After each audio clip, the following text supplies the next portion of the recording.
This is the presentation I gave during my on-site interview with Fitbit, the Finnish tech company based in San Francisco. I got an offer from them in the end for a full-time product design role. And in this video, I'm going to share with you the exact presentation keynote that I gave during my on-site portfolio presentation, as well as changes that I will make if I were to present it again, so that you can iterate on your portfolio presentation and land your dream job and internship. If those sound interesting to you, grab your favorite drink and let's get into it, y'all. Good morning, everyone. My name is Justine. I'm a designer working in Silicon Valley.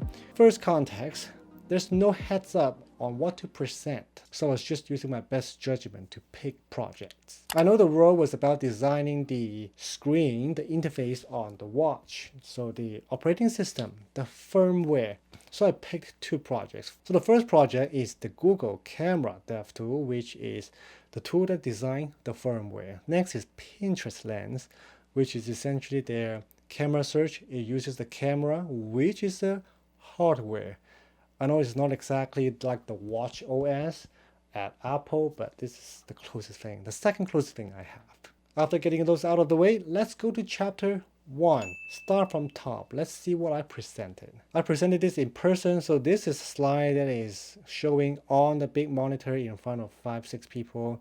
Fitbit interview, product designer, designing product of moments. And you will see why in a second. So I started with the agenda, intro, two projects, QA, and then go into the introduction. I follow, I move, I surprise, I capture, therefore I am. Wow, so philosophical, right? There's a celebrity in Hong Kong that I follow. She inspired me a ton. She's amazing. The fact that you're seeing or watching my YouTube videos because she inspired me, and then I do it for you guys. So thank her for seeing this video or learning new things from it. And I move, so I play a lot of sports. I play badminton, I snowboarded, I do some car history, car control, a little bit of car magic as well. These are all real. There's no editing, no post editing. I make YouTube videos.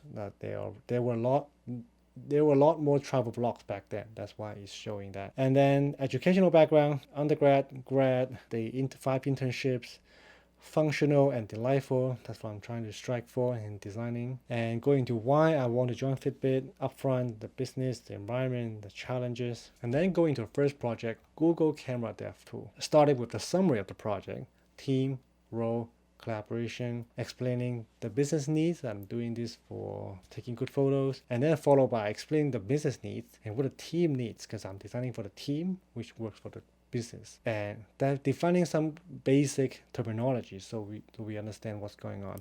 ISP 3A and what it does. Camera engineers take thousands of pictures and test the color accuracy. If it's white, it needs to look white. If it's black, it's black, right? So the first problem is no standard tools, so it lacks the standards, usability, etc. Which translate into a goal. We need to design something generic, easy to use, is a platform. And started with the interviews that I gave, some of the pictures that I took, also in Google Doc format. So after all, I summarized all those into a persona. Maggie's camera engineers work how many hours a day, and showing off some early prototypes that the team have developed for this purpose.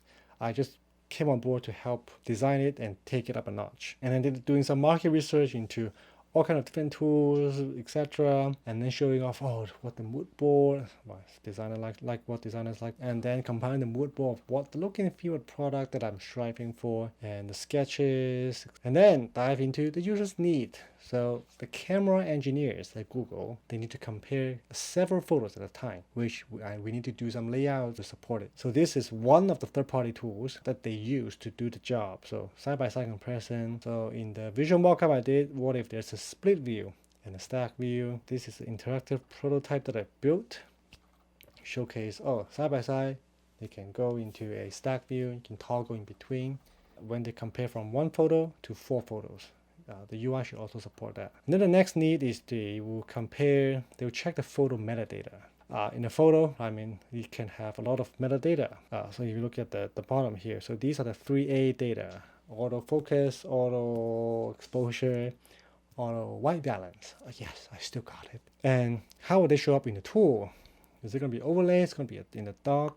How do you segment those 3 parts? Autofocus, auto exposure, and auto white balance. spacing, divider, subgroup, segment, how it will look, and reducing space, reducing the font size, font weight, etc., using color. So showing off some development over time and how they progress. And edge cases, what if there's no data? What will it show? And how those elements will fit into the actual UI on the top of the image. So this is one, this is another one, this is another one, 4-view split, showing how I spec'd it out for production, and the AF button, etc. So that's the first need. The second need is to manipulate the photo. There's some functionality like the buttons. It needs to support command line, quantity button, etc. And how to go from toolbar, how to group the spacing, dark mode, etc. How to support command line, and all these decision makings and refinements along the way. And how they go into it. What if you have toolbar? What if you don't have toolbar? And how will they work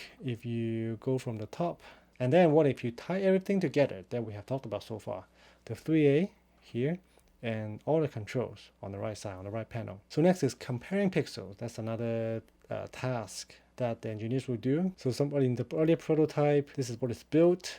It means RGB, X and Y. So I went in a design series of defining, okay, what should a color picker and comparison picker look like? Some exploration on placement, container, horizontal layout, vertical layout. It's hard to decide, so I did some testing and everybody kind of liked this one instead. And then I looked into why, and then we would realize they like the vertical one because after all the trial and error the engineers have done in the past years, all the hacky things that they did, this is what they ended up all using or familiar with. And also build a functional prototype that actually sampled the color, so you really see how it behaves as you move on screen. It's gonna show you different color, and also the RGB and XY will also update this. So this is what it looks like in the whole tool. If you have a split view, and if you hover on one image, the other image will also have a corresponding sampler to look at the same XY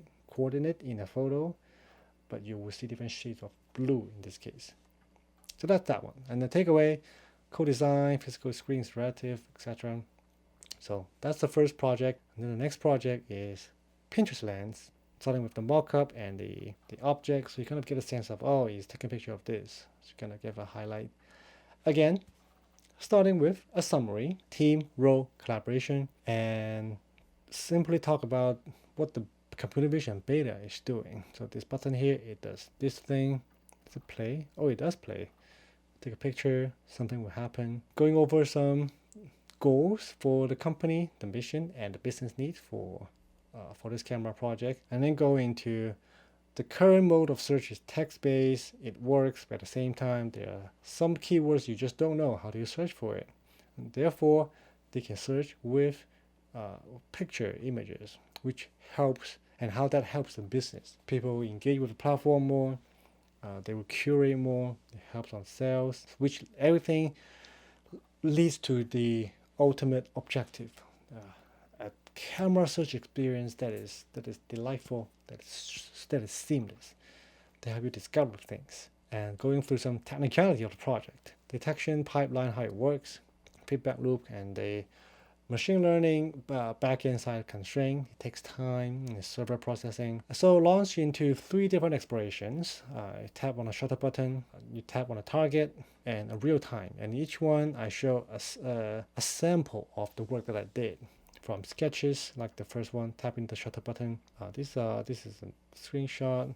So I use After Effects to animate some of them explorations and go into detail into, okay, what each one is, what each element means for circling, for boxing an object, for a soft spotlight that shines on the object. Exploration 2 is about tapping on a target directly. So you see, you tap on this, or you tap on the lamp, or you tap on the shoes. This is what will show up if you tap on it.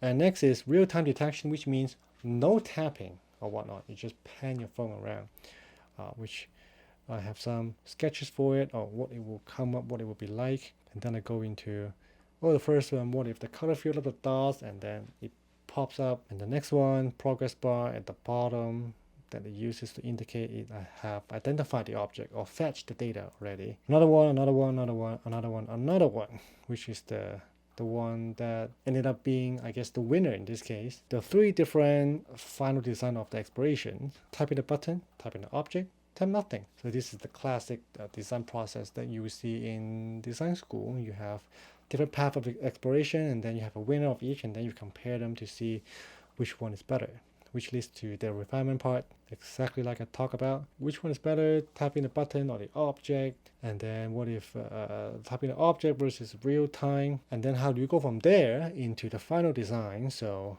split view of the camera, the shape, colored dots, label, etc. Ultimately, the final thing that was shipped.